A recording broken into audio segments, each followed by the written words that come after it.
In Dungeons & Dragons 5th edition, the Chwinga is described as a tiny elemental spirit that exists all across the Forgotten Realms, tending to nature as peaceful caretakers and custodians. They usually live in forested regions, though they can be found in all different natural locales, and they live inside stones, plants, and other naturally occurring structures. They're around 6 inches tall with spindly limbs, wild hair, and wearing ornate masks with esoteric symbols. They're painfully shy and avoid most civilizations. However, they're also innately curious creatures, and will sometimes fixate on specific aspects of culture or humanoid items, wanting to learn more and emulate the curious and silly things that so-called civilized humanoids do day to day. The Chwinga has an AC of 15 and 5 HP with 20 feet of walk, fly, and swim speed. They have amazing stats considering their low challenge rating, and are trained in acrobatics, perception, and stealth, all great for observation and silent movement across natural terrain. They have the trait evasion, allowing them to take 0 damage on AoE attacks when succeeding on a saving throw, as well as the trait unusual nature, which makes them almost like nature spirits who don't require sustenance and transform into natural phenomena when killed. They can bestow a magical gift on a humanoid once per day, giving that target a supernatural ability ranging from simple resistances to the use of minor spells or cantrips to which they would normally not have access. They can also use natural shelter, vanishing inside a natural structure where they can't be targeted or harmed. They're also innate spellcasters who can cast Druidcraft, Guidance, Pass Without a Trace, and Resistance at will. As a DM, it's clear to me that the Chwinga is never meant to be an adversary. Rather, they're potential allies for your party. All of their abilities and spells, as well as their cute and curious nature, lend themselves well to buffing a party and giving them some well-deserved utility. I would therefore give my party the opportunity to gain a Chwinga follower, to aid them in their adventures, and possibly act as the perfect motivation if destroyed by the big bad guy. In mythology, the Chwinga is likely based on several myths about forest and nature spirits, but the two that strike me as the most likely are the Japanese Kodama and the traditional Akan Moshia. The Kodama is a nature spirit that inhabits trees, merging with them to create something new. Legends say that the Kodama are custodians of nature, cursing those who cut down trees of sacred sites, and acting as emissaries of the mountain gods upon which the Kodama trees live.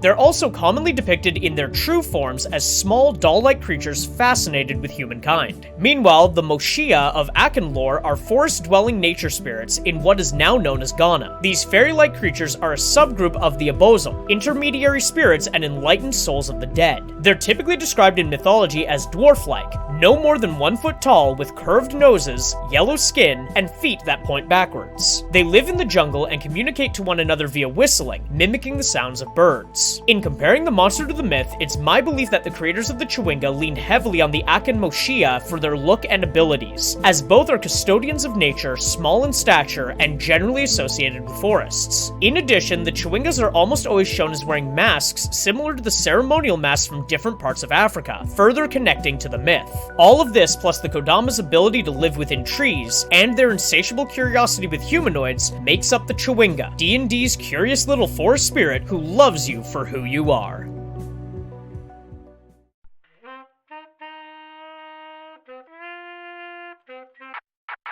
If you enjoyed that video, please leave a like and comment below, and consider subscribing to the channel. You can also join the Patreon for $1 a month to access videos days before they're posted here, as well as other exclusive stuff like short stories, videos, and more.